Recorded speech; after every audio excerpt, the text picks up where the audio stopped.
Assalamualaikum warahmatullahi wabarakatuh. Selamat siang semua teman-teman. Yang terhormat, Bapak Taufik Arifin selaku dosen pembimbing mata kuliah akuntansi pengantar dan teman-teman yang saya hormati.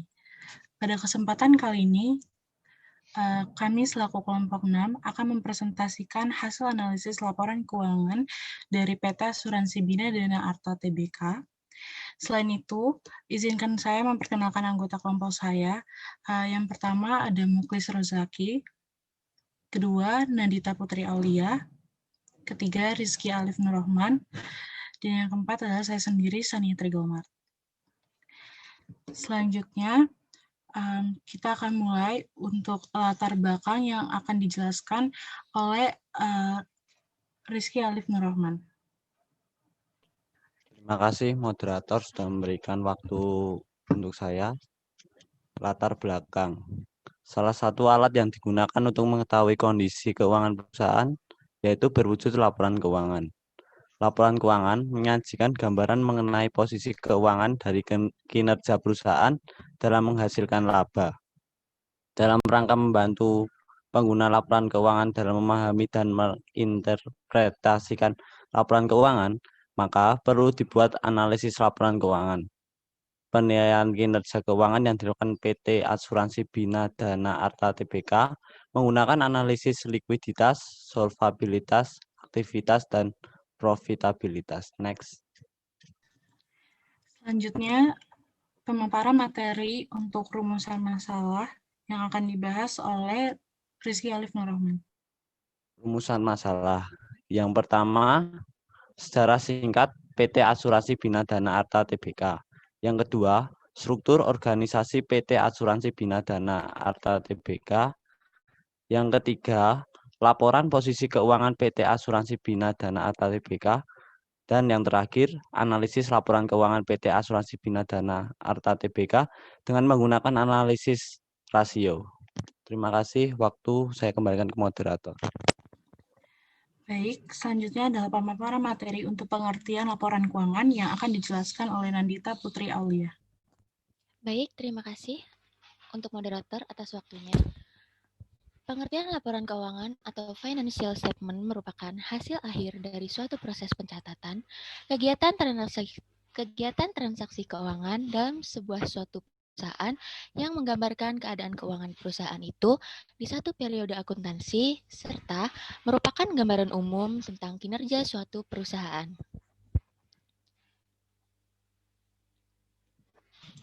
Selanjutnya, tujuan laporan keuangan yang akan dibahas juga oleh Nandita Putri Aulia. Baik, tujuan di sini terbagi menjadi dua, yaitu tujuan khusus dan tujuan umum.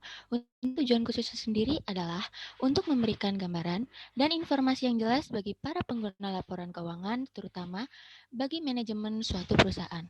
Lalu, tujuan umumnya, menurut PAI atau Prinsip Akuntansi Indonesia, yang pertama adalah menyajikan informasi yang dapat dipercaya perihal aktiva serta kewajiban dan kapital atau modal perusahaan. Dua, menyajikan laporan yang dapat dipercaya mengenai perubahan aktiva neto perusahaan yang timbul akibat adanya aktivitas usaha untuk mendapatkan laba. 3. Menyajikan suatu informasi pada pengguna laporan guna memperkirakan potensi keuntungan dari perusahaan. Lalu, menurut Kasmir yang pertama adalah menyajikan informasi mengenai jenis serta jumlah aktiva atau harta yang dipunyai perusahaan sekarang.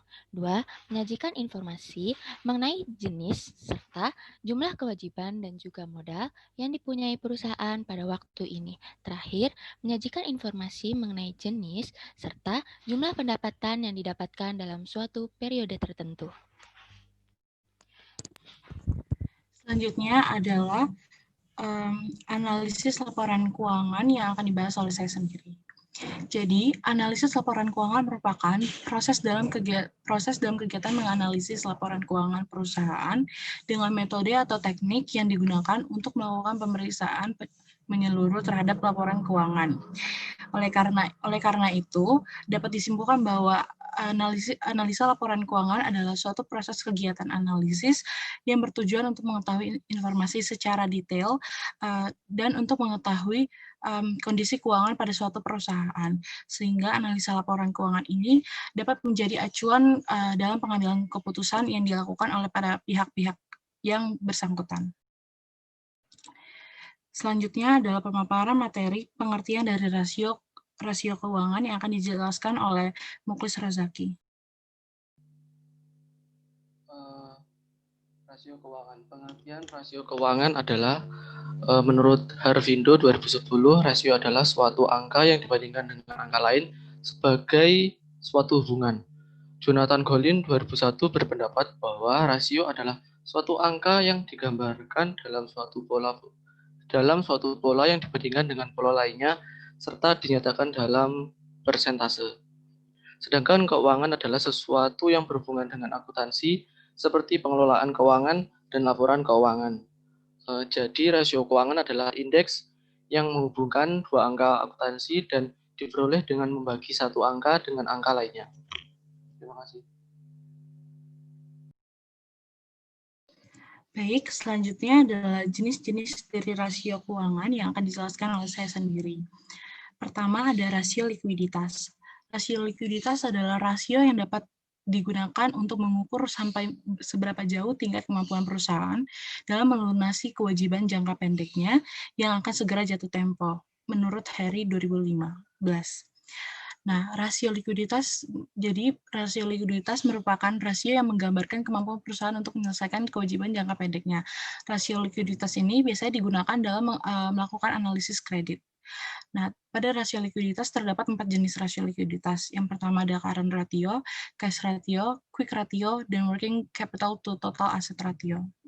Kedua ada rasio aktivitas. Menurut Kasmir 2016, bahwa rasio aktivitas merupakan rasio yang digunakan untuk mengukur tingkat efisiensi pemanfaatan sumber daya perusahaan atau penjualan, persediaan, penagihan piutang, dan lainnya, atau rasio untuk menilai kemampuan perusahaan dalam melaksanakan aktivitas sehari-hari.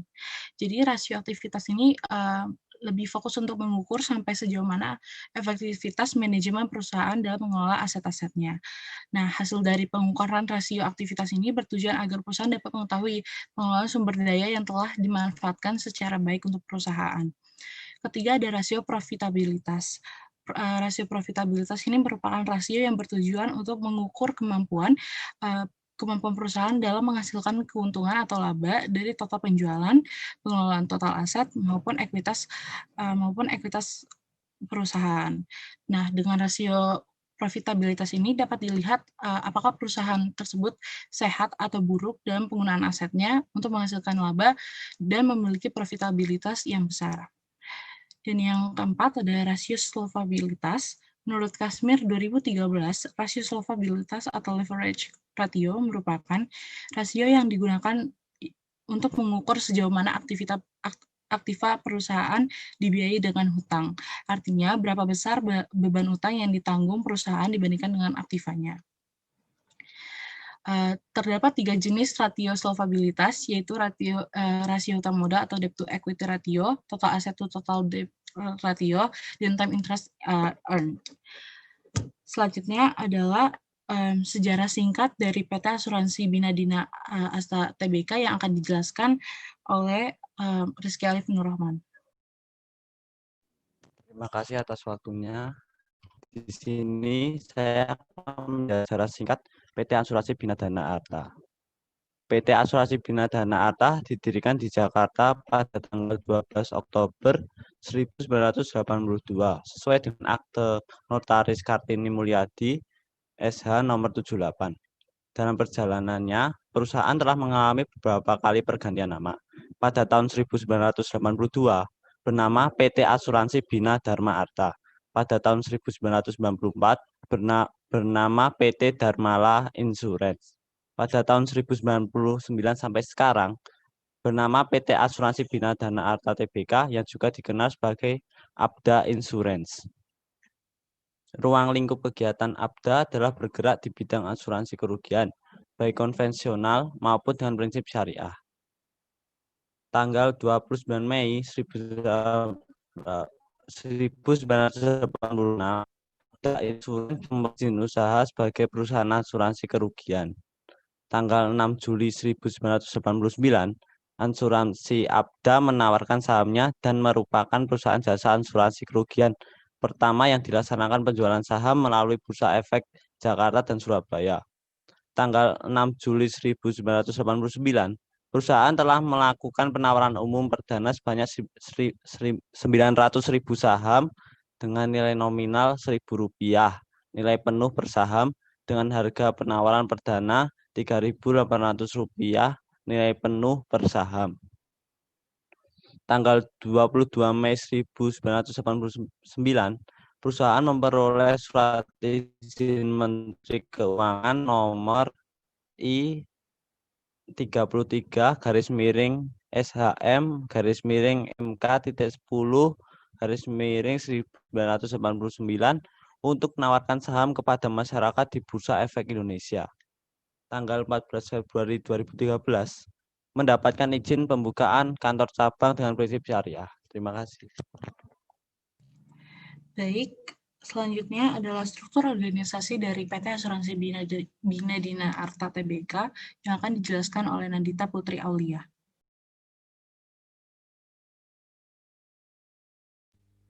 Baik, untuk struktur organisasi, bagian owner dapat beberapa dewan, yaitu yang pertama Dewan Komisaris dengan Komisaris Utama Bapak Chan Sun Eng dan beberapa Komisaris Independen, antara lain Bapak Francisco Noriga Maleve, Bapak Herlani Sunardi, dan Bapak Roni Wijaja. Lalu untuk direksi terdapat Direktur Utama atau Direktur Independen, yaitu Ibu Herliniawati Sutanto dan beberapa Direktur, antara lain Bapak Renovasi Regar, Bapak Julian Pirkombaret, dan Bapak Stephen. Lalu untuk Dewan Penasihat Syariah terdapat ketua, yaitu Bapak Syafruddin Rozali dan anggotanya Bapak Zainal Arifin. Lalu untuk beberapa komite di bawah pengawasan Dewan Komisaris antara lain ada Komite Audit, Komite Pemantau Risiko, dan Komite Kebijakan Tata Kelola Perusahaan. Lalu yang terakhir, untuk komite di bawah pengawasan direksi antara lain adalah Komite Investasi, Komite Modal Manusia, Unit Audit Internal, Komite Pelayanan Penyelesaian Keluhan Pelanggan, dan terakhir Komite Pengembangan Produk Asuransi. Terima kasih. Waktu dan tempat saya kembalikan kepada moderator. Terima kasih. Selanjutnya adalah gambaran dari laporan posisi keuangan yang akan dijelaskan oleh Mukhlis Rozaki.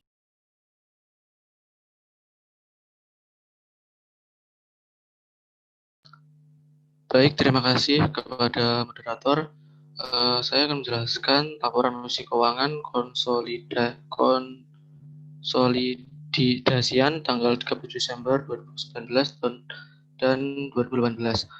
Terdapat perubahan sebesar minus 10,7% pada jumlah aset.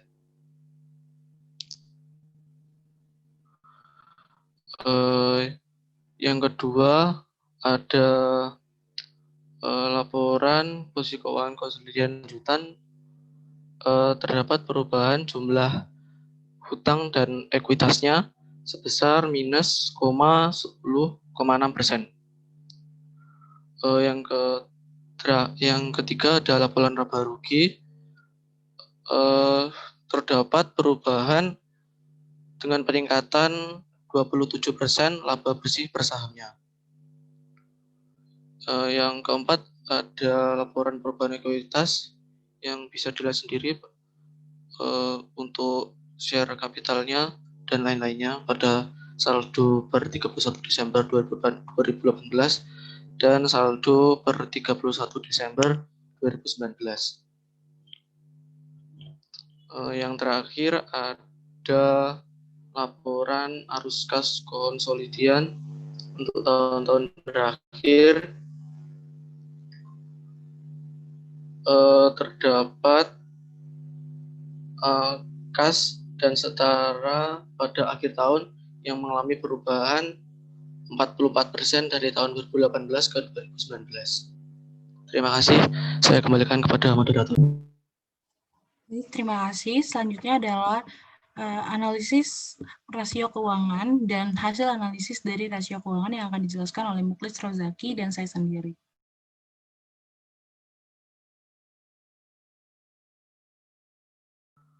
Baik, terima kasih kepada moderator. Yang pertama saya akan menjelaskan tentang rasio likuiditas.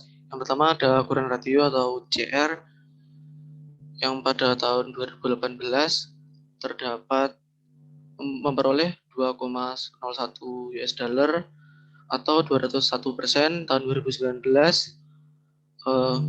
memperoleh 1,85 US dollar atau 186%. Analisisnya dari perhitungan tersebut bisa disimpulkan bahwa setiap 1 US dollar hutang lancar dijamin dengan tahun 2019 adalah 1,85 US dollar dan tahun 2018 sebesar 2,01 US dollar aktiva lancar. Jadi semakin tinggi current ratio-nya, semakin besar kemampuan perusahaan untuk melunasi hutang-hutangnya. Yang kedua ada debit to equity ratio atau DER tahun 2018 memperoleh 0,53 US dollar atau 53%. Tahun 2019 memperoleh 0,78 US dollar atau 78%.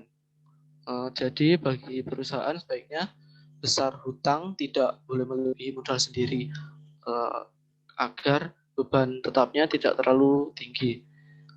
Jadi semakin kecil rasionya semakin baik, yaitu semakin kecil hutangnya terhadap modal dan berefek pada semakin aman terhadap perusahaannya. Yang kedua ada rasio aktivitas atau yang pertama ada receivable turnover atau RTO yang tahun 2018 diperoleh 828% dan 2019 diperoleh 536%. Yang kedua ada total asset turnover atau TATO. Tahun 2018 diperoleh 0,3 kali, tahun 2019 diperoleh 0,43 kali. Jadi pada tahun 2018 nilai TATO sebesar 0,3 kali, sedangkan tahun 2019 sebesar 0,43 kali. Hal ini mengindikasikan bahwa manajemen perusahaan masih kurang baik dalam menggunakan seluruh aktivanya. Karena semakin tinggi nilai TATO-nya, maka semakin efisien perusahaan dalam menggunakan seluruh aktiva yang dimiliki untuk menghasilkan laba pada PT Asuransi Bina Dana Arta. Sedangkan melihat hasil dari presentasenya, perusahaan ini mengalami peningkatan yang sedikit, yaitu sebesar 0,08 kali. Terima kasih, saya kembalikan pada Sania. Baik, yang ketiga ada rasio profitabilitas yang dibedakan menjadi 3 bagian. Yang pertama ada net profit margin atau NPM. Pada tahun 2018, NPM tersebut sejumlah 7,99%, dan pada tahun 2019 peroleh NPM-nya adalah 5,56%. Rasio ini menggambarkan besarnya laba bersih yang diperoleh perusahaan. Rasio ini menunjukkan keuntungan bersih per rupiahnya. Nah, net profit margin pada tahun 2019 ada 5,56%, berarti bahwa setiap Rp1 menghasilkan keuntungan bersih sebesar 0,0556 rupiah. Menurut Sulistiono, angka yang dapat dikatakan baik apabila lebih dari 5% atau 0,05. Semakin tinggi net profit yang diperoleh, maka perusahaan tersebut dinilai efisien. Hal ini menunjukkan bahwa laba bersih setelah pajak yang dicapai perusahaan PT Asuransi Bina Dana Arta Tbk ini pada tahun 2019 menurun dan mengindikasikan bahwa laba bersih dari setiap rupiah juga menurun. Next. Yang kedua adalah return on asset atau ROA. Pada tahun 2018 diperoleh ROA sebesar 3,39% dan pada tahun 2019 diperoleh ROA 2,39%. Pada rasio ini menggambarkan kemampuan perusahaan untuk menghasilkan keuntungan dari setiap Rp1 aset yang digunakan. Return on asset pada tahun 2019 adalah 2,39%. Berarti setiap Rp1 modal menghasilkan keuntungan 0,0239 rupiah untuk semua investor. Nilai ROI yang semakin mendekati 1 berarti semakin baik profitabilitas perusahaan karena setiap aktiva yang ada dapat menghasilkan laba. Jika mendekati 0 maka tidak baik untuk perusahaan. Yang ketiga adalah return on equity atau ROE. Tahun 2018 diperoleh ROE sebesar 6,98% dan pada tahun 2019 diperoleh ROE sebesar 5,17%. Return on equity PT Asuransi Bina Dina Arta Tbk pada tahun 2019 itu sebesar 5,17%, sedangkan pada tahun 2018 sebesar 6,98%. Nah, nilai ROE perusahaan ini nilai ROE perusahaan yang menurun mengindikasikan bahwa tingkat penghasilan bersih yang diperoleh pemilik saham atas modal yang diinvestasikan itu menurun. Next. Selanjutnya, yang keempat adalah rasio solvabilitas yang dibagi menjadi 2 bagian. Yang pertama adalah debit ratio. Diketahui bahwa pada tahun 2018 debit rationya diperoleh 54,1% dan pada tahun 2019 diperoleh debit rationya sebesar 53,8%. Nah, jadi dapat kita simpulkan bahwa rasio ini menunjukkan sejauh mana utang dapat ditutupi oleh aktiva. Semakin kecil rasionya, itu semakin aman. Sedangkan porsi hutang terhadap aktivanya harus lebih kecil. Jadi utang tahun 2018 54,1% dan tahun 2019 53,8% itu masih tergolong rendah. Terus yang kedua, debit to equity ratio atau DER. Pada tahun 2018, debit to equity ratio diperoleh 105,76% dan pada tahun 2019 debit to equity ratio-nya diperoleh 116,60%. Nah, dapat disimpulkan bahwa jadi bagi perusahaan sebaiknya besarnya hutang tidak boleh melebihi modal sendiri agar beban tetapnya tidak terlalu tinggi karena semakin kecil rasionya semakin baik. Yaitu semakin kecil hutangnya terhadap modal itu akan semakin aman. Sekian dari presentasi kelompok 6. Selanjutnya adalah sesi tanya jawab.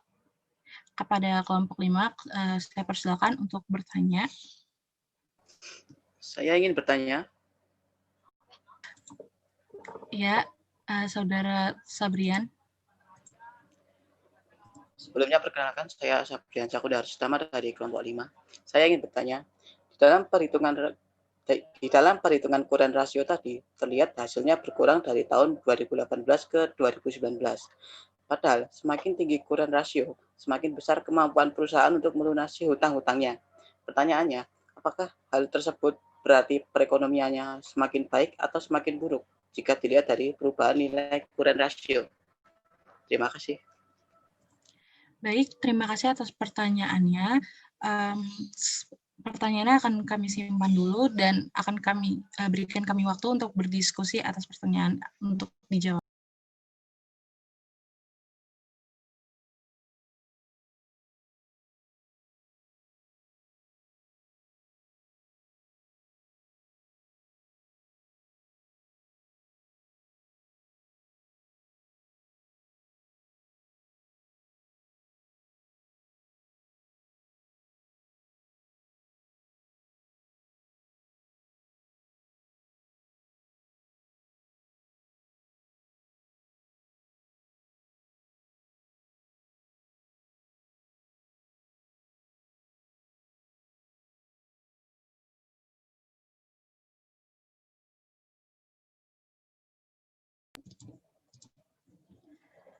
Baik, kami kelompok 6 akan menjawab pertanyaan dari Sabrian yang akan diwakilkan oleh Muklis Rozaki. Baik, saya akan menjawab pertanyaan dari kelompok 5 yang dipertanyakan oleh Saudara Sabrian. Saya baca dulu ya pertanyaannya. Di dalam perhitungan kurang rasio terlihat hasilnya berkurang dari tahun 2018 ke 2019. Padahal semakin tinggi ukuran rasio, semakin besar kemampuan perusahaan untuk lunasi hutang-hutangnya. Yang ditanyakan, apakah hal itu berarti perekonomiannya semakin baik atau semakin buruk jika dilihat dari perubahan nilai ukuran rasionya? Baik, saya akan menjawab. Jika dilihat dari laporan keuangannya itu ukuran rasio itu menggambarkan suatu aktiva lancar atau aset lancar. Jadi pada laporan keuangannya tadi sudah dipaparkan aktiva lancarnya itu berkurang malahan dari tahun 2018 ke 2019. Yang terdiri atas kas, efisien, dan lain-lain itu malah mengalami penurunan. Jadi bisa disimpulkan bahwa perekonomian perusahaan pada tahun tersebut sedang tidak baik karena terjadi penurunan aktivanya untuk melunasi hutang-hutangnya gitu.